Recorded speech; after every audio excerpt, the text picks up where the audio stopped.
Online learning and special education. An overview.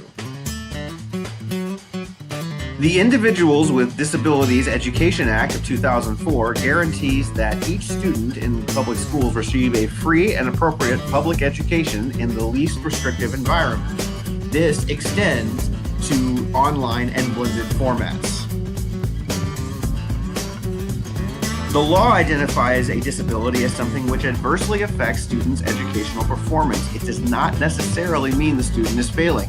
However, because disabilities vary, what can have an adverse effect in a traditional classroom could well be different than something which has an adverse effect in an online setting. In theory, online and blended learning should provide a more individualized learning experience for each student, matching the goals of a free and appropriate public education and making it easier to provide accommodations and supports. The question is, does practice match theory? In 2018, in an attempt to answer this question, Mary Rice and Brian Dykman did a literature review of the previous 4 years of peer-reviewed research covering students with disabilities in an online and blended learning environment. And this video covers the results of what they found. Previous to this, there were 3 other literature reviews done, and each of them came to the same effective conclusion, which is we cannot draw a conclusion. We need more empirical research on the topic. So, what did Rice and Dykman discover? Well, taking a look at the research, they reported that 3 critical ideas emerged. The first is that while students with disabilities appear to benefit from taking courses online, the outcomes are not universally positive in every situation. For example, one study found that students with disabilities reported that they perceived being successful in an online school environment, and another study found that parents were satisfied with the performance of their student with disabilities in an online environment.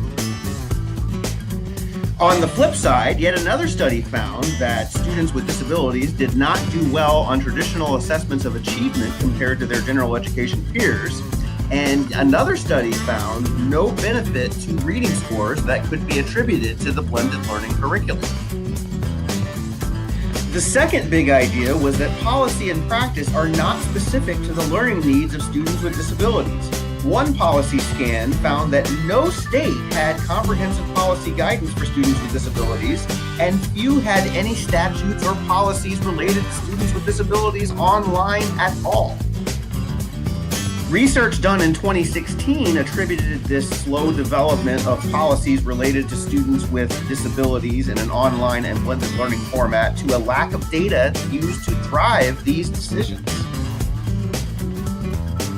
The third big idea is that practitioners at all levels, teachers and administrators, report that they are unable to optimize their curriculum on online and blended learning for students with disabilities, but they are willing to learn.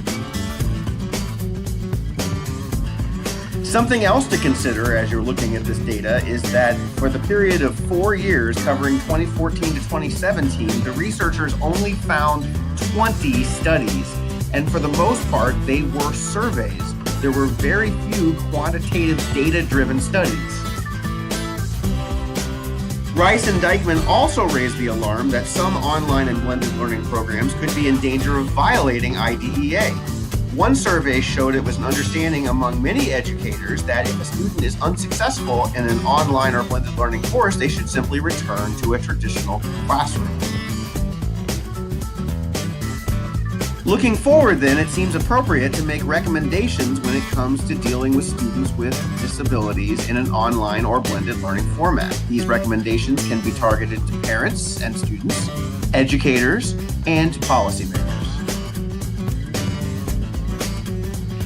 Given what the research has shown about the dearth of policies involving students with disabilities, parents of students with disabilities and the students themselves need to make sure they are good advocates and that their accommodations as listed in their IEPs are being met in the online setting.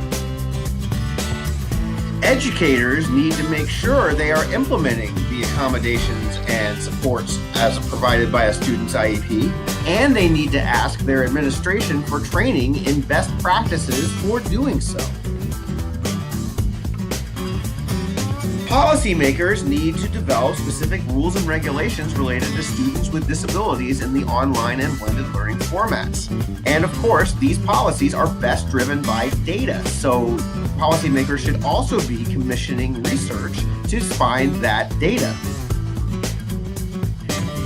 In conclusion, online and blended learning holds a lot of potential for students with learning disabilities. They report feeling successful, and it could be a very good way to provide accommodations and supports.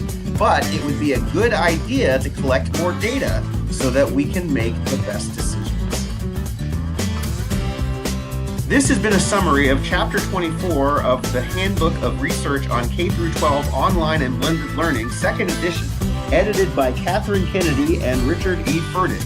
I am your narrator, Alan Schwab, and thanks for watching, and I hope to see you again soon.